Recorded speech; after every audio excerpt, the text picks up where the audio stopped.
नमस्कार दोस्तों। आप देख रहे हैं हिमाचल दस्तक टीवी। मैं अमित सूद, कैमरामैन शिवम सूद के साथ। और जैसा कि हमने आपको बताया था कि आज हम जो हमारे प्रसिद्ध हस्तरेखा विशेषज्ञ और ज्योतिषाचार्य हैं कैप्टन लेखराज शर्मा जी, उनसे उनके समक्ष आपको हम एक लाइव करवाएंगे, जिसमें हम न केवल आपके जो प्रश्न होंगे उनके उत्तर पंडित जी से जानेंगे, बल्कि और भी बहुत सी जो एक ज्ञान है, इनके पास ज्ञान का बहुत बड़ा भंडार है, शास्त्र और वेदों का।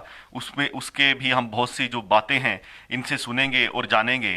तो आइए दोस्तों, लाइव में स्वागत है हिमाचल दस्तक टीवी में। जी, जैसा कि हमारा लाइव अभी शुरू हुआ है, तो मैं चाहूँगा कि बहुत से हम आपके पास एक अपार भंडार है शास्त्रों को और वेदों को लेकर। तो आप सबसे पहले हमारे जो दर्शक हैं इस बारे में उनको अवगत करवाएं। धन्यवाद अमित जी। और नमस्कार मित्रों, जो इस लाइव में हमसे जुड़ेंगे, मैं उनका धन्यवाद करूंगा और उनके प्रश्नों का जवाब भी दूंगा। सबसे प्राचीन विद्या जो आज नई नई बातें भी आती है कि ये पखंड है या ज्योतिष गलत नहीं है, ज्योतिष के जो ज्ञाता है वो गलत है, इस विद्या का पूरे ढंग से, असली ढंग से इस्तेमाल नहीं किया जाता, जिसकी वजह से कई बातें सही नहीं निकलती। मैं आपको बताना चाहता हूं कि ज्योतिष पुराना बहुत है और इसकी ये तीन चीजों पर, सिद्धांत, संहिता और होरा के ऊपर निर्भर करता है। गणित और फलित, ये इसकी दो पूरी शाखाएं हैं। लेकिन एक बात मैं बताना जरूर चाहूंगा अपने दर्शकों को, और वो ये है कि जब तक हमें गणना नहीं आती, जब तक हमें पंचांग का ज्ञान नहीं है, ज्योतिष में पंचांग में 5 अंक आते हैं, जिसमें बार है, जिसमें तिथि है, जिसमें नक्षत्र है, जिसमें करण है। इन पांचों चीजों को मिला करके पंचांग बनता है। हमारी गणना भारतीय ज्योतिष घड़ी के बिना भी आपको सूर्योदय कब हुआ बता देगा, सूर्यास्त कब हुआ बता देगा, चंद्रमा कब उदय हुआ बता देगा, चंद्रमा कब अस्त हुआ बता देगा, किस तिथि का क्या फल है, किस नक्षत्र का क्या फल है, तथा किस बार का क्या फल है। जिसमें बच्चे पैदा होते हैं उन बारों को भी देखा जाता है कि इस बार का ये फल होना चाहिए, इसका ये होना चाहिए।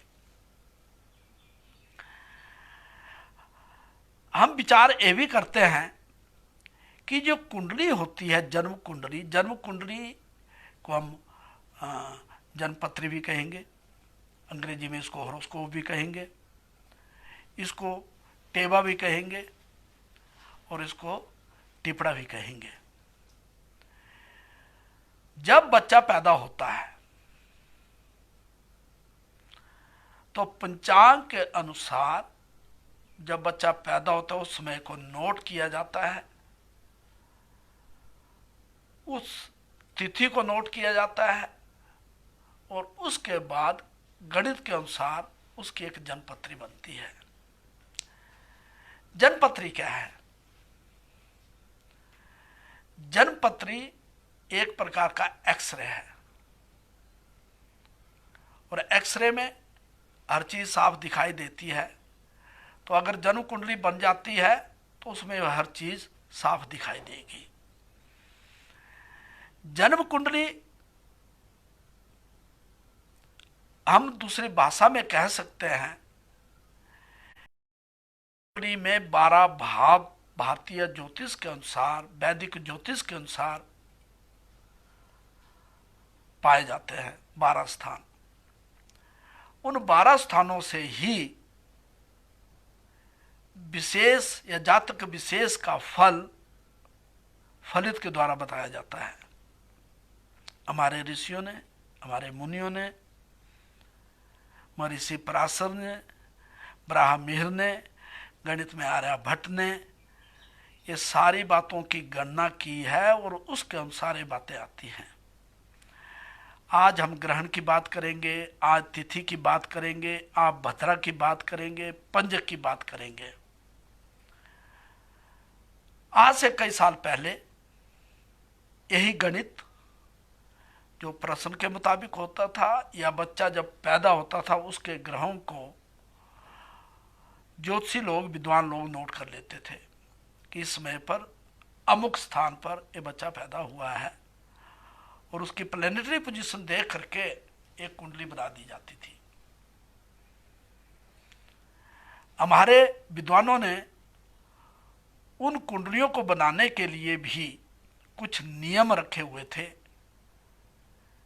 कुछ गणित रखा हुआ था, कुछ मैथ था, जिससे एक एक, दो दो दो घंटे, तीन तीन घंटे का अलग अलग फल निकल आता था।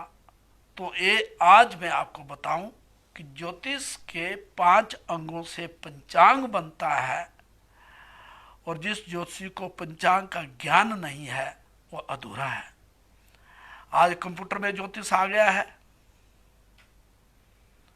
लेकिन उसमें गलती भी हो सकती है। ये सब कुछ बातें देखने में आती है। आदमी का एक व्यक्तित्व है। 12 स्थान कुंडली में होते हैं, 12 खाने कुंडली में होते हैं और उन 12 खानों से को हम इस प्रकार देख सकते हैं कि इन 12 खानों से अलग अलग विचार जो तो किया जाता है। आज के ज्योतिष में और पुराने ज्योतिष में अंतर जरूर आया है, फर्क कुछ जरूर आया है और हम उसको कह सकते हैं वो फर्क क्या है। पहले समय में, पहले टाइम पर क्या होता था कि घड़ियां नहीं होती थी,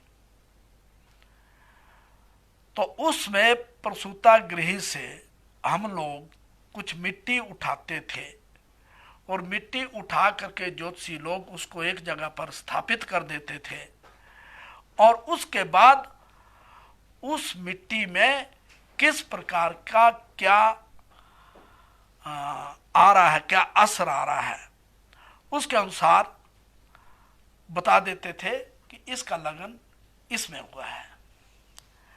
आज परिस्थिति अलग है। क्यों? क्योंकि आज सबके पास घड़ियां हैं, आजकल मोबाइल में भी टाइम होता है। तो ज्योतिष में आज हम विचार कर रहे हैं कि ज्योतिष कैसे काम करता है, ज्योतिष से हम कैसे कैरियर देखेंगे और ज्योतिष में जो चीजें, जो ग्रह आते हैं उनका फर्क आदमी के जीवन में जरूर से जरूर पड़ता है। एक आदमी रात दिन मेहनत करता है, उसको वो फल नहीं प्राप्त होता और एक आदमी घर बैठे बैठे ही पैसा कमा लेता है, अपने जीवन को अच्छे ढंग से निर्वाह करता है। ये ज्योतिष है। कुंडली बनने में हमारे पास पूर्व जन्म की बातें आती है, हमारे पास माता पिता के संस्कार आते हैं, हमारे पास हमने कितना परिश्रम किया है वो आता है और चौथा स्थान 25% है, वो केवल आपका भाग्य है। पंडित जी, मैं अपने दर्शकों को बताना चाहूँगा, जिस प्रकार से ये हमारा प्रयास था एक कि हम दर्शकों के जो थोड़े बहुत सवाल होंगे हम वो भी आपसे उनके सवाल जानेंगे। तो इस कड़ी में जो हमारे साथ पूनम जी हैं वो जुड़ चुकी हैं और वो एक प्रश्न पूछ रही हैं आपसे। वो जानना चाहती है कि जिनकी जो बर्थ डिटेल का जिनको पता ना हो तो उनका होरोस्कोप बनाना क्या असंभव है या संभव है, संभव हो सकता है? पूनम जी नमस्कार, आपका प्रश्न बिल्कुल जायज है। ज्योतिष में एक श्लोक आता है, अंधक भवति यस्य जीवितिम यस्य नास्ति किल जन्मपत्रिका। जिसकी जन्मपत्री नहीं है उसका जन्म अंधों के समान है। अर्थात जो होना है वो होना है, उस होने को कोई टाल नहीं सकता। लेकिन भारत देश इतना महान संस्कृति वाला रहा है कि आदमी के हाथ और मस्तिष्क को देख करके भी, हाथ की रेखाओं को देख करके भी उसकी जन्मपत्री बन जाएगी। तो इसके लिए आप हमारे कार्यालय में भी संपर्क कर सकते हैं, आपकी सही जन्मपत्री बन जाएगी और आपका सही जन्म समय भी निकल जाएगा। हाँ, तो मैं बात कर रहा था कि आज के परिवेश में जो ज्योतिष है थोड़ा जरूर बदली हुआ है, लेकिन उतना नहीं बदला। ज्योतिष की जो आधार है वो तो अपना आधार अपना अलग ही है और वो आधार नहीं बदला जा सकता है। सूर्य बदल नहीं सकता, चंद्रमा बदल नहीं सकता, मंगल बदल नहीं सकता। जो ज्योतिष में कुंडली के 12 स्थान हैं, 12 स्थानों से पहला स्थान जो है उसको तनु भाव कहते हैं, उसको लगन भाव कहते हैं, उसको मूर्ति भाव कहते हैं। और लगन से हम विचार करते हैं देह के बारे में। पुराने जमाने में जब समय नहीं होता था, घड़ियां नहीं होती थी, तो बच्चे के हाव भाव को देख करके, बच्चे के रंग रूप को देख करके, बच्चे की देह को देख करके, बच्चे के माँ बाप को देख करके और बच्चे के प्रसूति गृह में देख करके ज्योतिषी लोग, विद्वान लोग अंदाजा लगा देते थे किस लगन में पैदा हुआ है, क्या इसकी राशि होनी चाहिए। आज साइंस डेवलप हो गया है, आज घर घर में घड़ियां हैं, हॉस्पिटल में भी बच्चा पैदा होता है तो उसमें भी पता लग जाता है। पुराने जमाने में ये नहीं था। प्रथम भाव देह, बॉडी, उसका विचार, इससे पता लगता है। लगन हमें बताता है कि ये हमारा बच्चा पैदा हुआ है, बड़ा हो गया, 10+2 कर लिया है। माता पिता को आज यही विचार आता है कि मैं अपने बच्चे को किस लाइन में डालूं। कुंडली का लगन ये बता देता है, हम बच्चे को डॉक्टर बनाना चाह रहे हैं, मान लो बच्चा मेडिकल की पढ़ाई भी करता है लेकिन सफल नहीं होता, और अगर वह सफल हो भी जाता है तो एक अच्छा डॉक्टर नहीं बनता। तो बच्चे का कैरियर हम उसकी राशि, उसके लगन के अनुसार उसको शिक्षा दें, उसको मोटिवेट करें तो उसको सफलता ज़्यादा प्राप्त होगी। जी पंडित जी, इसी कड़ी में हमारे साथ जो हमारे दर्शक हैं संदीप शर्मा जी, वो भी जुड़ चुके हैं और इनका जो सवाल है, इनका सवाल है कि ज्योतिष का कितना फल और पूर्व जन्म के कर्मों का कितना फल होता है और जिस परिस्थिति में व्यक्ति रहता है उसका कितना फल होता है। संदीप जी, अभी 1 मिनट पहले मैं यही बात बता रहा था कि स्टार कैसे बनते हैं, ग्रह कैसे बनते हैं। जब बच्चा गर्भ में होता है, माता पिता के अंश से जब बच्चा तैयार होता है तो उसमें भी कुंडली बन जाती है। उस कुंडली को कहते हैं गर्भ कुंडली।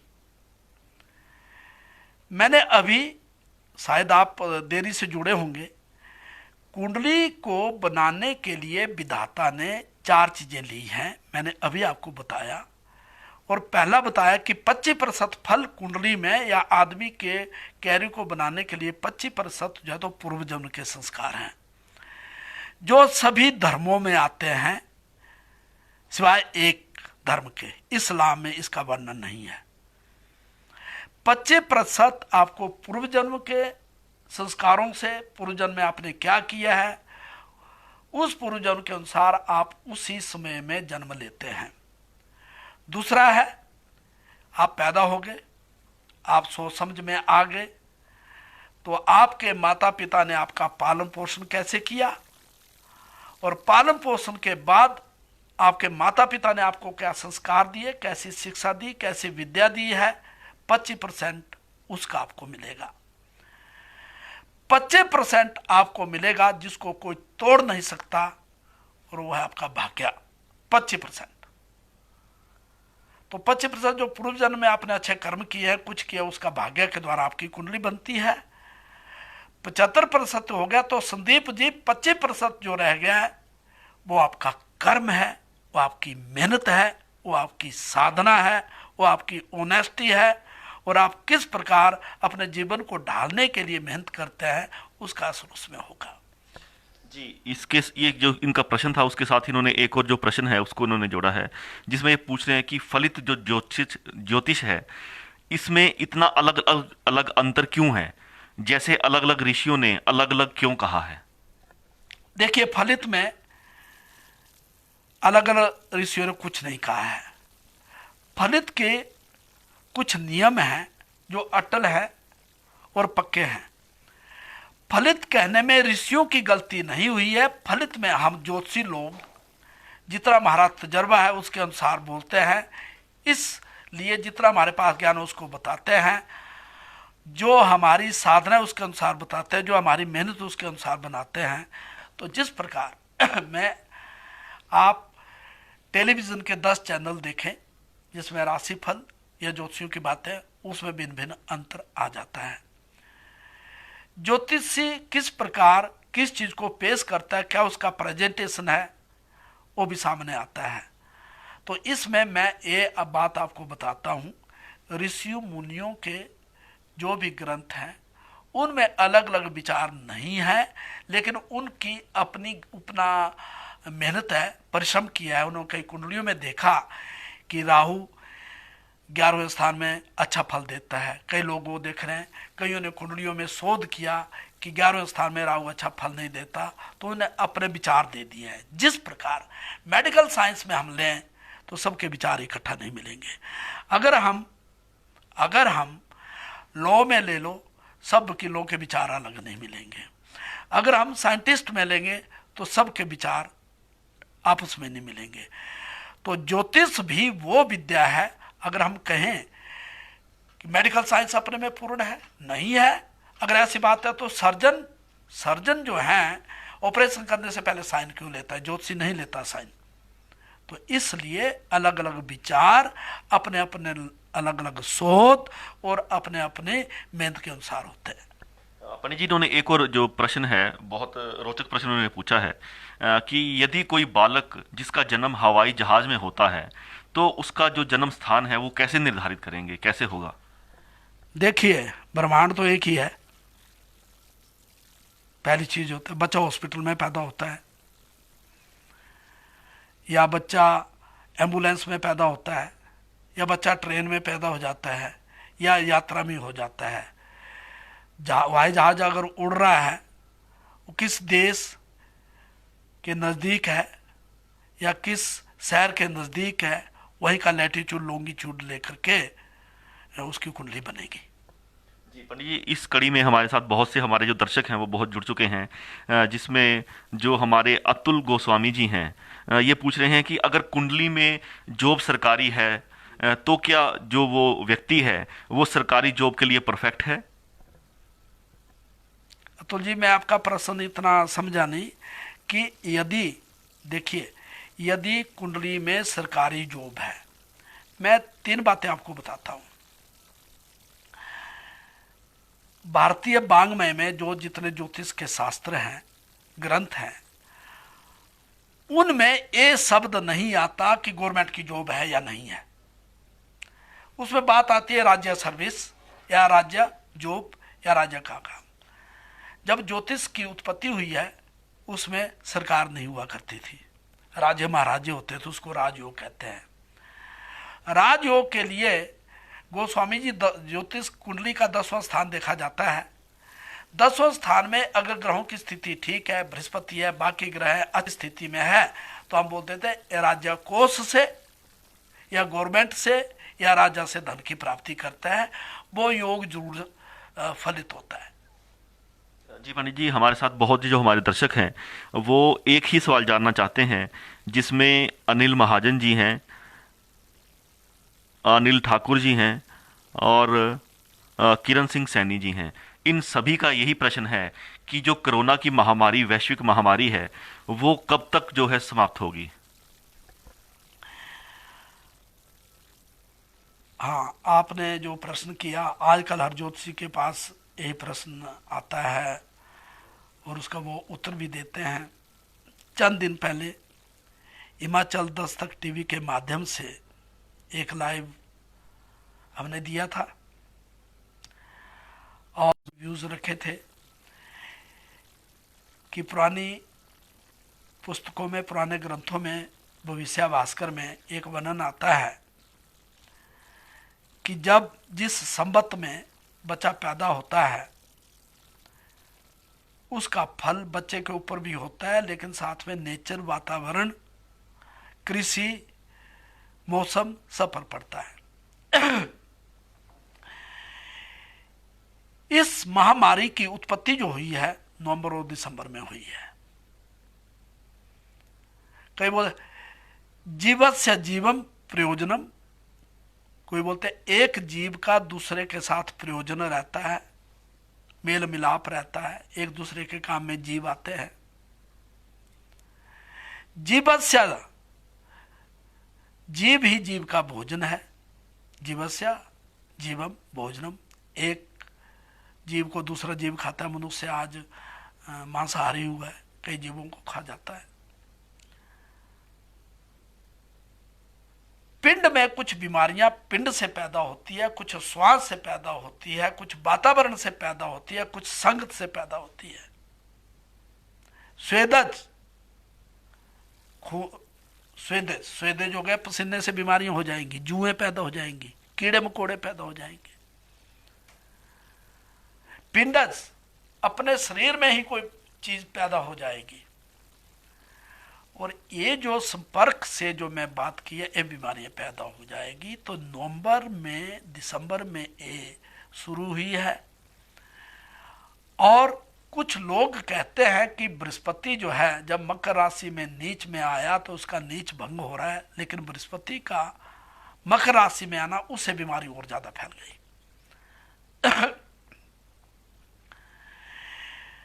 कुछ बीमारियां दैहिक है, कुछ भौतिक है, कोई अधिदैविक है, कोई शरीर में है।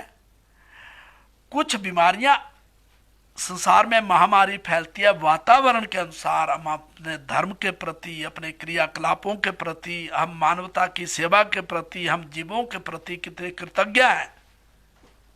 नहीं होगा तो ईश्वर एक है, वो भी महामारियां या आदमी को एक। तो मेरे विचार में ज्योतिष की गणना के अनुसार आप लोगों का प्रश्न है, आप धैर्य रखें, सोशल डिस्टेंस रखें, आप हर प्रकार का जो बचाव के साधन उनको करें, आप आयुर्वेद की औषधियाँ भी लें और आपको इस बीमारी से सितंबर अक्टूबर में छुटकारा मिल जाएगा। अथवा कर्म के द्वारा, मेहनत के द्वारा, मेडिकल साइंस के द्वारा इसमें कुछ खोज होगी, प्रयत्न होगी और इस महामारी से छुटकारा मिल जाएगा। जी, एक और दर्शक हैं हमारे हेम सिंह जी, ये भी वही प्रश्न पूछ रहे हैं। हेम सिंह जी, आपको बता दूं कि आपने जो पूछा है पंडित जी से कि अगर किसी कुंडली में राजयोग हो तो क्या उसको सरकारी नौकरी मिल सकती है, तो इसका जवाब पंडित जी दे चुके हैं। आप हमारे लाइव को देख सकते हैं पीछे। तो एक और जो हमारे दर्शक हैं पंडित जी अनिल ठाकुर जी, ये पूछ रहे हैं कि जो दो लोग हैं उनका जन्म समय और जन्म स्थान एक ही होता है, फिर भी उनमें अमीर गरीब और सुख दुख का अंतर क्यों होता है, कृपया बताएं। बहुत रोचक प्रश्न है और ऐसा प्रश्न करना भी किसी इंटेलिजेंट आदमी का काम ही है। देखिए, जो जुड़वा बच्चे हैं, ट्यून हैं, उनके माता पिता एक होंगे, उनका लेबर रूम एक होगा, उनका शहर या गांव एक होगा, उनकी राशि एक होगी, उनका लगन भी एक होगा, उनकी दशा भी एक होगी और हो सकता है उनकी शरीर की बनावट भी आपस में मिलती जुलती होगी। लेकिन हम विचार करें तो ज्योतिष की एक और श्रृंखला भी है और उसका नाम है हस्तरेखा शास्त्र। तो हाथ की रेखाओं में उन दोनों बच्चों की अलग अलग होंगी और palm will show the nature and occupation of the man very correct। साथ में अगर 3-4 मिनट का भी फर्क होता है तो नाड़ी ज्योतिष के अनुसार ग्रहों की डिग्रियों में परिवर्तन आ जाता है, चेंज आ जाती है। जैसे सूर्य मेष राशि में है और मेष राशि में 8 प्रविष्ट हैं। सूर्य आए तो उसमें मिथुन लगन था और अब वो चेंज होके कर्क लगन है, संधि में आ जाए। और संधि में जन्म होता है तो एक गर्भ से माता पिता से माँ के गर्भ से बच्चा पैदा होता है। दोनों भाई बहन होते हैं, उनकी कुंडलियां एक होती है, लेकिन कुंडलियों में ग्रहों की डिग्री थोड़ा थोड़ा फर्क आ जाता है, जिससे वजह उनके प्रेडिक्शन में, उनकी विवाह शादी में, उनके एजुकेशन में, उनके कैरियर में फर्क आता है। एक भाई आईएएस ऑफिसर होता है और एक भाई को नौकरी भी नहीं मिलती। और ये इसी से मिलता जुलता एक प्रश्न और है जो यशपाल सिंह जी पूछ रहे हैं। ये पूछ रहे हैं कि दो जुड़वा बच्चों की कुंडली अलग अलग कैसे हो सकती है। यशपाल जी, दो जुड़वा बच्चों की कुंडलियां अलग अलग कैसे हो सकती है? नहीं हो सकती है। तब हो सकती है अगर एक लगन समाप्त हो रहा है, एक लगन 29 डिग्री में चला गया और उसके बाद 5 मिनट के बाद बच्चा पैदा हुआ, लगन चेंज हो गया, तो कुंडली अलग अलग होगी, पर उनकी राशि हो सकता है एक हो। जी, जो आप बता रहे थे हमें ज्योतिष के बारे में, आप वो जारी रखें। जैसे ही हमें अगला प्रश्न आएगा दर्शकों का, मैं आपसे फिर से साझा करूंगा। हाँ, तो मैं बात कर रहा था कि लग्न के 12 स्थान हैं। पहला स्थान है तनुभाव, आदमी का शरीर कैसा होगा, उसकी देह कैसे होगी, उसके आचार विचार कैसे होंगे। ज्योतिष के आधार पर हम उन चीजों को बताते हैं। ज्योतिष सीखने वालों के लिए अब बात आती है दूसरे स्थान का। उसको द्वितीय स्थान कहते हैं, उसको हम कुटुंब स्थान कहते हैं, उसको धन स्थान कहते हैं, उसको वाणी का स्थान कहते हैं। उससे विचार करते हैं कि इस बच्चे की वाणी कैसी होगी, क्या कर्कश बोलेगा, मीठा बोलेगा, या इसके बोली में मीठापन होगा, और इसका भाषा का प्रवाह कैसा होगा। अगर भाषा को देखना, कोई बहुत अच्छा लेक्चर देते हैं, कोई बहुत अच्छे प्रवचन करते हैं, बड़े बड़े संत महात्मा कितना मधुर बोलते हैं, कई बड़े अच्छे अच्छे गायक होते हैं, कई बड़े अच्छे एक्टर होते हैं, तो ये सब चीजें द्वितीय भाव से हम देखते हैं, उसका विचार करते हैं। यदि किसी बच्चे की कुंडली हमारे पास आती है, उसके माता पिता या जातक खुद भी आदमी पूछना चाहता है कि भाषा का प्रवाह क्या होगा। किसी देश की राष्ट्रभाषा उसका गौरव हुआ करती है, तो भाषा के द्वारा ये अपने देश के लिए कुछ उत्थान कर सकता है। तो ज्योतिषी लोग, हम विद्वान लोग विचार करते हैं दूसरे स्थान से, जिसको हम कुटुंब स्थान भी कहते हैं, धन स्थान। आपके धन की स्थिति क्या होगी, आप क्या कब कर्ज मुक्त होंगे, आपके धन कोष में कब वृद्धि होगी, क्या आपको कुटुंब से, आपके भाई बहनों से धन की प्राप्ति होगी, क्या आपको आर्थिक सहयोग प्राप्त हो सकता है। ये सब बातें हम दूसरे स्थान से द्वितीय स्थान से विचार करते हैं। और दूसरा स्थान जो है कुंडली का एक बहुत इंपॉर्टेंट स्थान है, जिसका दूसरा स्थान बलवान हो, तो आज के परिवेश में, आज के वातावरण में धन के बिना कुछ भी नहीं हुआ है। हालांकि चाणक्य जी ने चाणक्य नीति एक बुक लिखी है, और एक है the economics by Chanakya, economics by Kautilya. Chanakya Kautilya एक रहे थे कि एक राजा को देश को चलाने के लिए धन की व्यवस्था कैसे देखनी चाहिए। क्या देश जो है कर्ज में डूबेगा, कोई राज्य कर्ज में डूबेगा।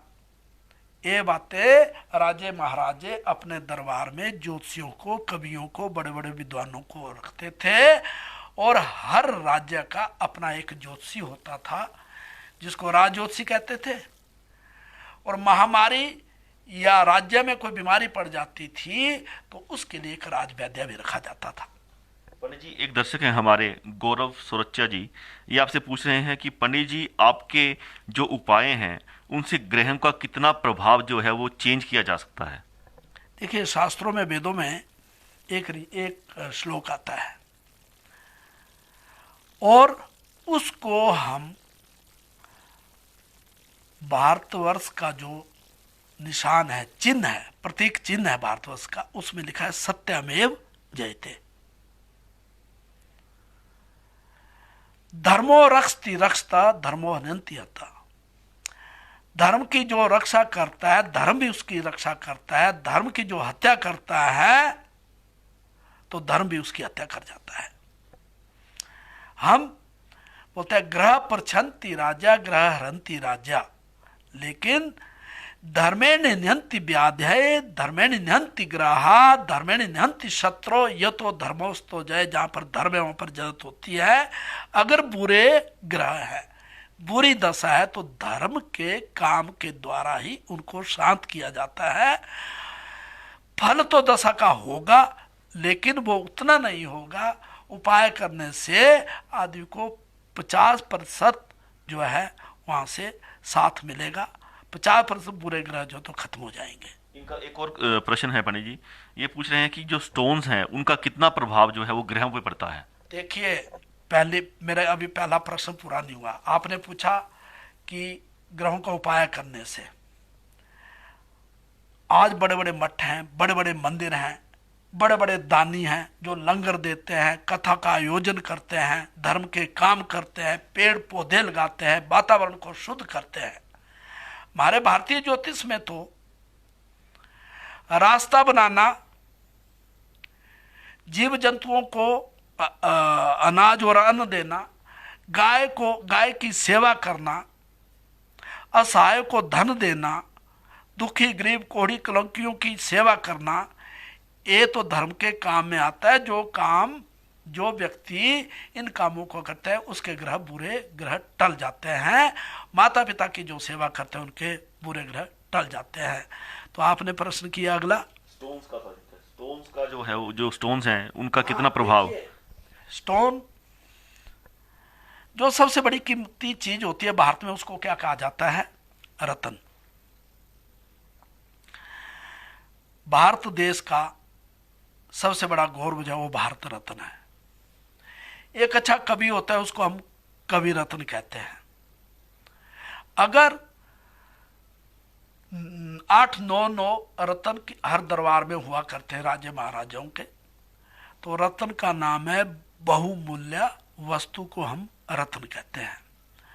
रत्न पृथ्वी के भूगर्भ से निकलते हैं, रत्न समुद्र से निकलते हैं, और इनका फल अलौकिक होता है। आयुर्वेद में जितने भी रत्न थे उनसे दवाइयां बनती थी। मोती है, समुद्र से निकला हुआ रत्न है, आयुर्वेद में वो मुक्ता भस्म बनता था। धातु में सोना है, उसका स्वर्ण भस्म बनता है। समुद्र से मूंगा निकलता था, उसको कोरल कहते हैं, प्रवाल कहते हैं, प्रवाल भस्म बनता था। तो रत्न जब आपके स्किन के साथ, त्वचा के साथ जब स्पर्श करता है तो उसका फल मिलता है। जिस प्रकार जैसा खावे अन्न वैसा होवे मन, जैसा आप बोलेंगे अन्न का भी प्रभाव है। जैसा आप अन्न खाएंगे वैसा आपका मन बनेगा। रत्न जो है, जो आप पहनेगा उसका फल स्किन के द्वारा आपके ब्लड में जाकर के अच्छा फल देगा। लेकिन रत्नों के बारे में एक विचार करना बहुत जरूरी है। कौन रत्न किस आदमी को पहनना चाहिए, ये विचार करना चाहिए, अथवा रत्न के गलत इफेक्ट भी होते हैं। जी पंडित जी, एक और हमारे जो दर्शक हैं ज्योति प्रकाश शर्मा जी, ये पूछ रहे हैं कि जो राहु है वो मिथुन राशि में कब तक रहेगा। यदि राहु जो 7वें स्थान पर है, 7वें घर में है हो, तो उपाय भी बताएं साथ में। शर्मा जी नमस्कार। शर्मा जी शायद आप अमीरपुर से होंगे, मेरा जहाँ तक विचार है। देखिए, राहु के एक तो अपनी कन्या राशि में, वृक्ष राशि में कुछ स्थान है, कुछ राशियों में राहु बहुत अच्छा फल देता है। 7वां राहु ज्यादा अच्छा नहीं देता, मिथुन में हो, बुध के घर में है। बुध जो है राहु के साथ है। बुध एक ऐसा ग्रह है जो शुभ ग्रहों के साथ होता है तो शुभ फल देता है, बुरे ग्रहों के साथ होता है तो बुरा फल देता है। तो बुध की बुरी राशि में बैठा हुआ है। वस्तुतः ये दाम्पत्य जीवन में परेशानियां देगा, विचारों में मतभेद देगा, और पत्नी के सुख में कमी भी दे देता है। इसको दूर करने के लिए आप सप्त धान्य दान करें। या कोई रास्ता बनाएं या छायादार पेड़ जो है तो लगाएं, उससे राहु का बुरा फल समाप्त हो जाएगा।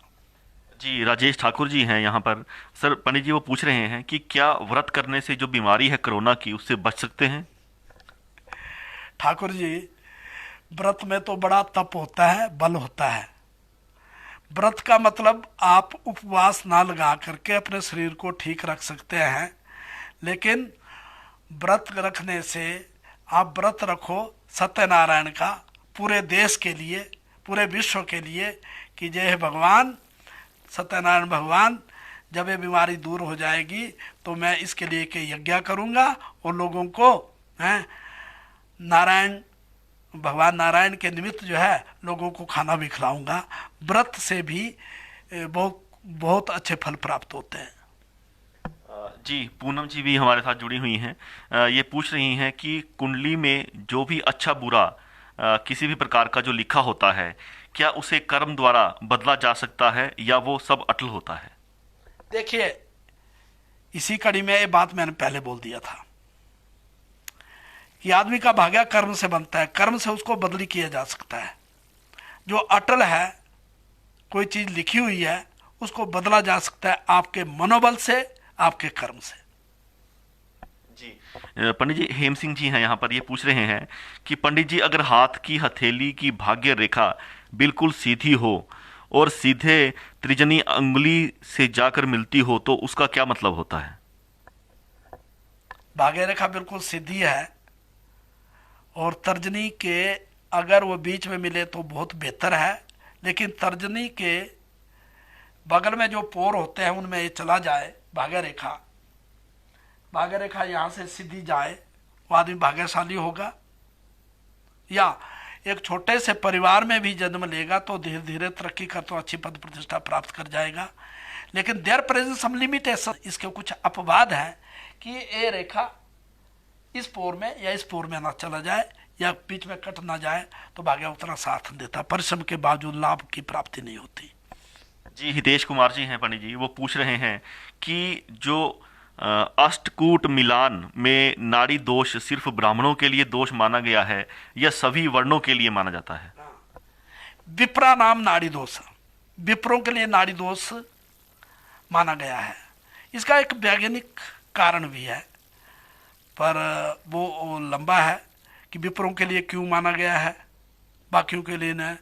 विप्रों के लिए इसलिए कि जिसमें ये ग्रंथ लिखे हुए हैं उसमें विप्र लोग, ब्राह्मण लोग नॉन वेज या मांसाहार वगैरह नहीं किया करते थे हैं। मांसाहार करने से आपके दिल, आपको हृदय, आपके श्वास, आपके नाड़ियों में फर्क आता है। तो नाड़ी दोष विप्रा नाम, ब्राह्मणों के लिए नाड़ी दोष होता था, दूसरों को नहीं होता था। जी, पंडित जी राकेश राणा जी हैं। ये पूछ रहे हैं जो कोरोना की बीमारी है, महामारी है, उससे लोगों में जो है बहुत एक भय का जो एक अभी वातावरण है, तो इसमें मन को शांत करने के लिए आप कुछ उपाय बताएं। हाँ, मैंने पहले एपिसोड में भी आपको बताया था, आज भी बता रहा हूं। अगर हमारा वैद्य अच्छा हो, डॉक्टर अच्छा हो, तो वो अपने मनोबल से आदि बीमारियां दूर करता है। घबराने वाली बात नहीं है। जो इंसान इस संसार में आया है उसने तो एक दिन जाना है, लेकिन जैमिनी ऋषि ने एक बात लिखी हुई है कि जितनी आदमी की आयु होती है, अगर वो धर्म कर्म साधना है और करे तो उसकी आयु भी लंबी हो जाती है, बीमारियों का नाश हो जाता है।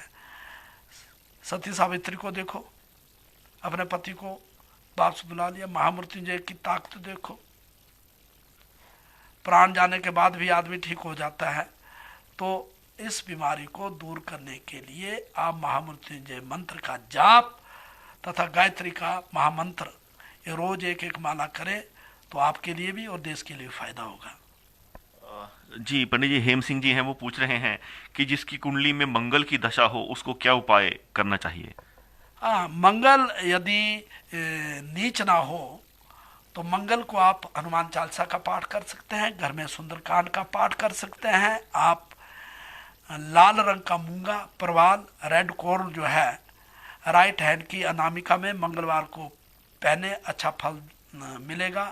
अथवा लाल वस्तुएं, गुड़ और दाल मसूर दान गरीब को करें तो आपको अच्छे फल की प्राप्ति होगी। जी, पुरुषोत्तम शर्मा जी भी हमारे साथ इस कड़ी में जुड़े हुए हैं।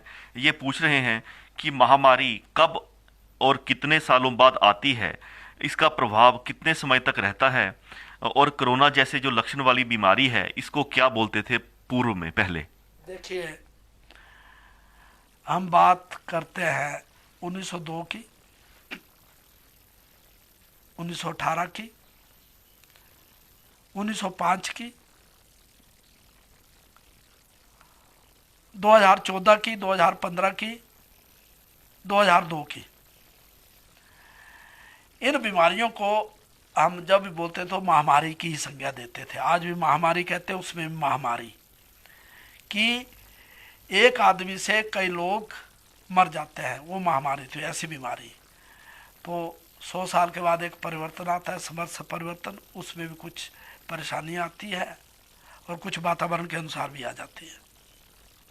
जी, भूपिंदर ठाकुर जी जो हमारे साथ जुड़े हैं वो पूछ रहे हैं कि इस संकट की घड़ी में हमें कौन सा जो मंत्र है उसका जाप करना चाहिए। महामृत्युंजय जाप जो है अमृत संजीवनी का, इस महामारी से छुटकारा पाने के लिए सबसे उत्तम, सबसे बेहतर है। और जी, इसी कड़ी में जो सरस्वती जी हैं हमारे साथ जुड़ी हैं और ये पूछ रही हैं इस संकट की घड़ी में हमें जो अपना मनोबल है वो कैसे बढ़ाना चाहिए। मनोबल के लिए सबसे बड़ा है आपका योग। आप योग करें, आप ध्यान करें, चुपचाप बैठ करके आप छोटी छोटी बातों में ना आए, अपने मन को कंट्रोल रखें, चिड़चिड़ापन ना लाएं और गायत्री का महामंत्र का जाप करें, आपका मनोबल बढ़ेगा। जी, एक संदीप शर्मा जी हैं, वो बहुत ही रोचक जो प्रश्न है वो पूछ रहे हैं। इनका प्रश्न है कि जो लोग जानबूझकर ज्योतिषी से पूछकर जो सिजेरियन है वो ऑपरेशन करवाते हैं ताकि जो बच्चा है वो सही लगन में और ग्रहों के योग में पैदा हो, तो क्या फिर ऐसे जो ग्रह हैं जिनको इस प्रकार की स्थिति में मैनिपुलेट किया जा सकता है। देखिए, एक कुंडली तो गर्भ कुंडली बन जाती है। जब पति और पत्नी का पहला मेल होता है और गर्भ ठहर जाए तो गर्भ कुंडली है। लेकिन जो प्राकृतिक ढंग से, नेचर के ढंग से जो बच्चा बाहर आता था, दाई की हेल्प लेकर के या किसी समझदार औरतों की हेल्प लेके, गांव में जब हॉस्पिटल नहीं हो करते थे, वो तो बिल्कुल प्राकृतिक का होता था। बच्चा 9 महीने माँ के गर्भ में होता है, माँ के गर्भ से ही वो सांस लेता है, माँ के गर्भ से भी वो हिलता डुलता है, माँ के गर्भ से ही उसको खान पान या पोषण मिलता है। आज हम ज्योतिषियों के पास प्रतिदिन प्रश्न आते हैं कि डॉक्टर ने बोला कि ये बच्चा सर्जरी से होगा, इसलिए आप कोई मुहूर्त बताओ।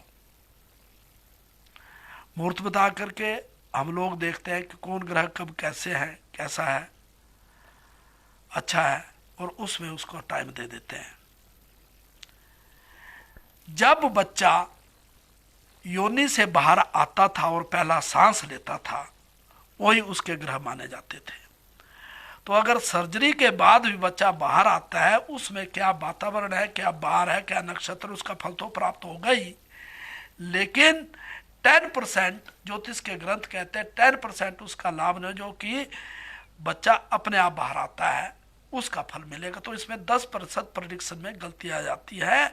और अच्छे ज्योतिषी कहते हैं क्या बच्चा ये सर्जरी से पैदा हुआ है, और जो बच्चा सर्जरी से पैदा हुआ होता है उसका पता ज्योतिष में पहले ही चल जाता है कि ये बच्चा सर्जरी है।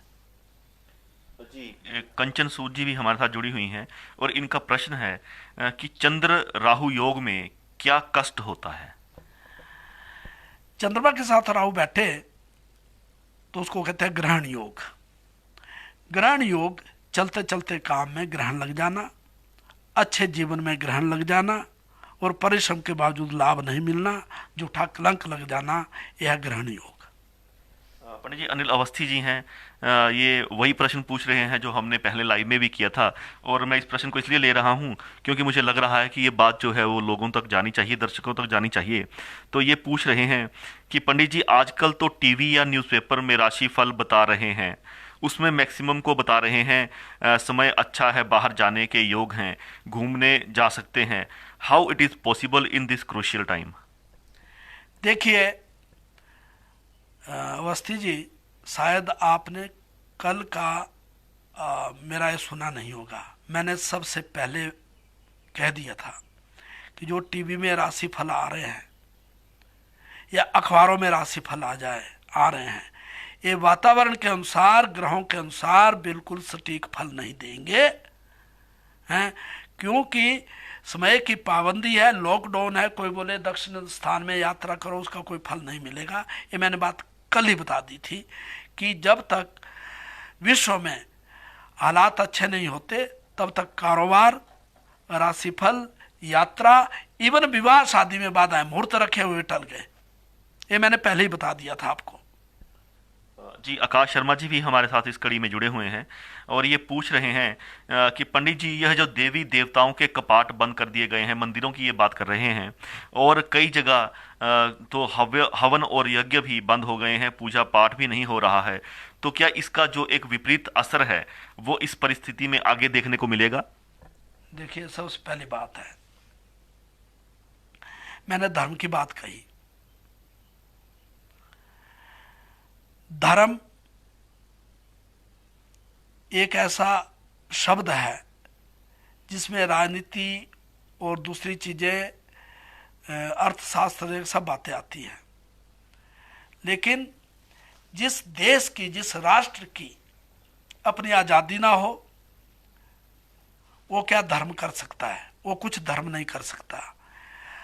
हमारी प्रभुसत्ता, हमारी राष्ट्र की सीमाएं यदि सुरक्षित है तो सब कुछ होगा।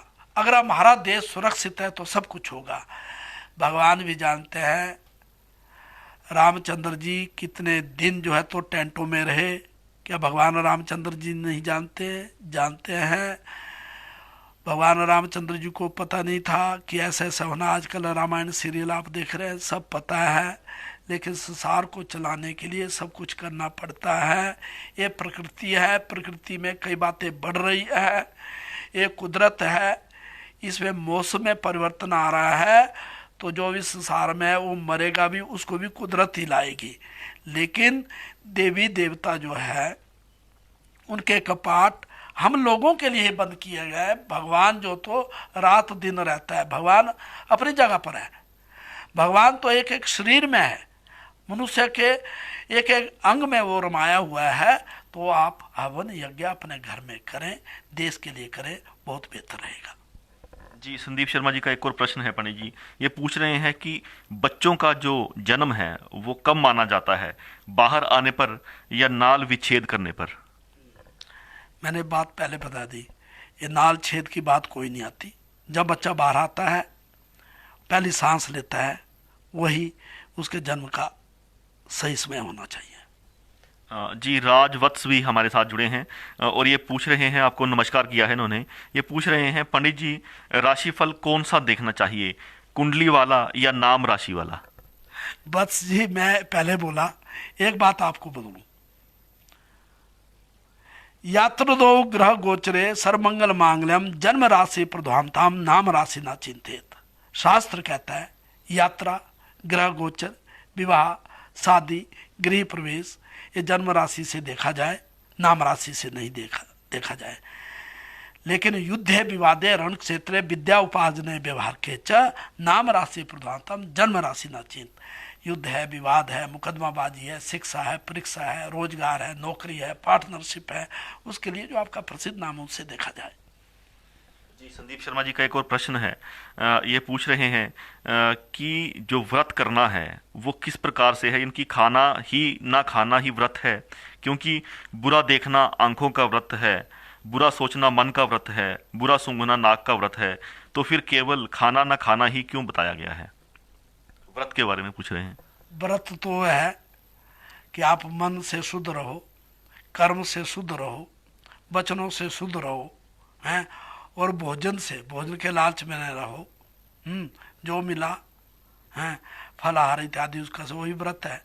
हम व्रत रखते हैं, सारा दिन लड़ते हैं, दूसरों से द्वेष रखते हैं, उस व्रत का कोई फल नहीं होता। तो व्रत में लिखा है, जब आपने व्रत करना है, व्रतराज एक ग्रंथ है कर्मकांड का, उसमें लिखा है आप भूमि में शयन करें और अपने नियमों का पालन करें, नहाए धोएं, शुद्ध बोले, शुद्ध खाएं, शुद्ध ही विचार रखें, वही व्रत है।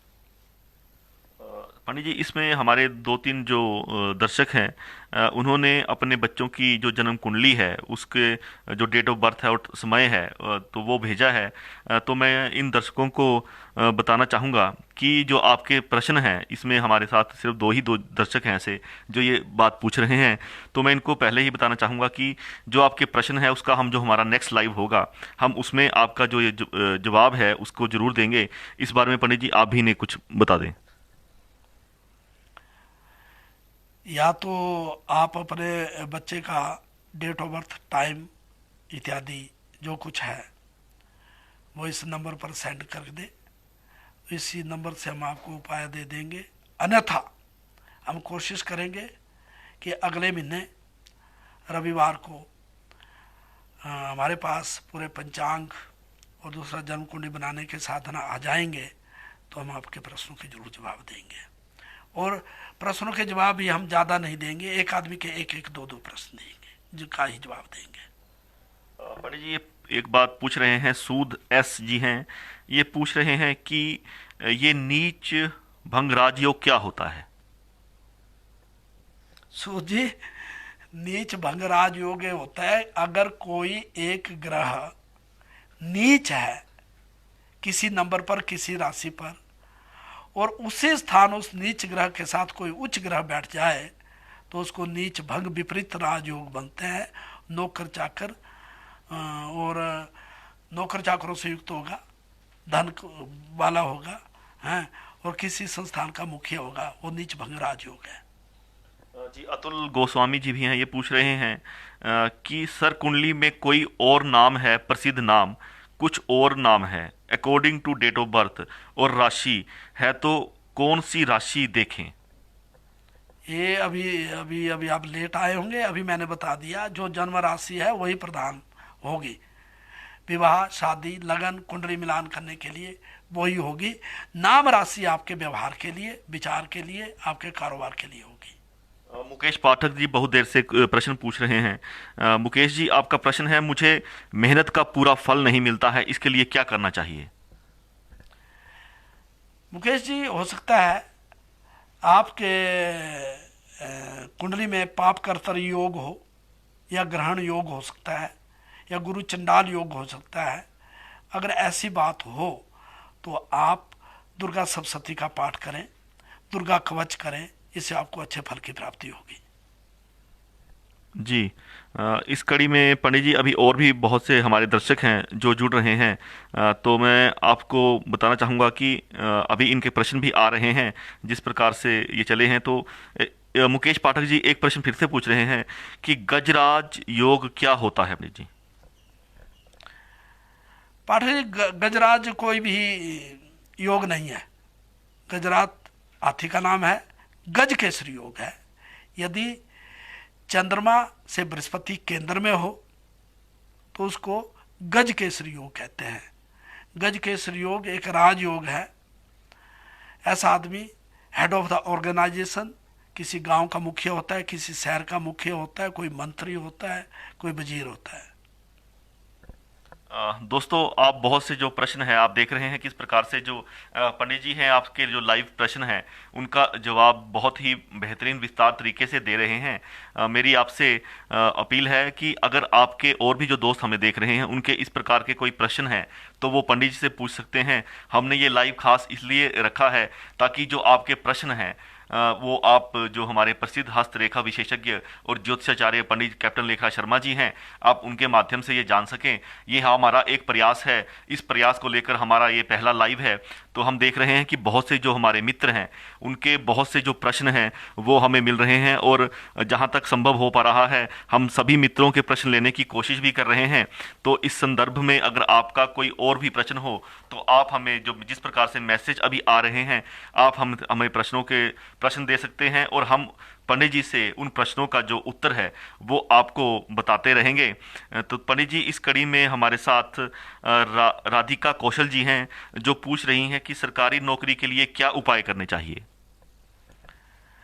राधिका जी, ये सब तो कुंडली देख करके होगा कि क्या उपाय करने चाहिए, ऐसा कौन सा ग्रह है जो बाधा डाल रहा है।